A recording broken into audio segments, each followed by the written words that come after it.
Charming day it has been, Miss Fairfax. Pray, don't talk to me about the weather, Mr. Worthing. When people talk to me about the weather, I feel quite certain that they mean something else, and that makes me so nervous. I do mean something else. I thought so. In fact, I'm never wrong. And I would like to be allowed to take advantage of Lady Brackwell's absences. I would certainly advise you to do so. Mother has a way of coming back suddenly into a room that I've often had to speak about her. Miss Fairfax, ever since I met you, I have admired you more than any girl I have ever met since I met you. Yes, I'm quite aware of that fact, and I often wish that in public, at any rate, you had been more demonstrative. For you have always had an irresistible fascination. Even before I met you, I was far from indifferent to you. We live, as I hope you know, Mr. Worthing, in an age of ideals. The fact that constantly mentioned in more expensive monthly magazines has reached the provincial pulpits, I am told, and my ideal has always been to love someone with the name of Ernest.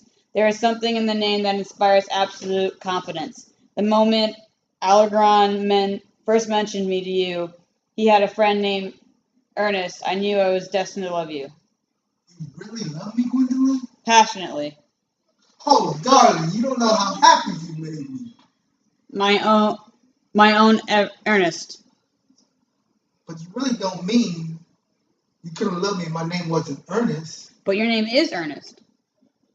Yes, I know it is, but suppose it was something else. Do you mean to say you couldn't love me then? Ah, that is clearly a metaphysical speculation, and like most metaphysical speculations, has very little reference to all the actual facts of real life as we know them. Personally, darling, I don't.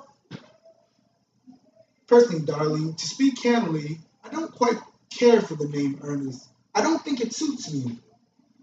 It suits you perfectly. It is a divine name. It has a music of its own. It produces vibrations.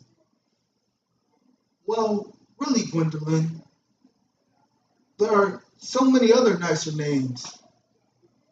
Like Jack, for instance, is a charming name. Jack? No, there is very little music to the name Jack, if any at all, indeed. It does not thrill. It produces absolutely no vibrations. I have known several Jacks, and they all, without exception, were more than usually plain. Besides, Jack is a notorious domesticity for John, and I pity any woman who is married to a man called John.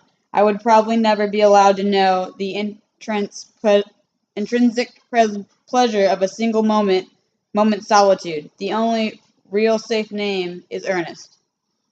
Gwendolyn, I must get Christian at once. I must get married at once. There's no time to waste. Married, Mr. Worthing?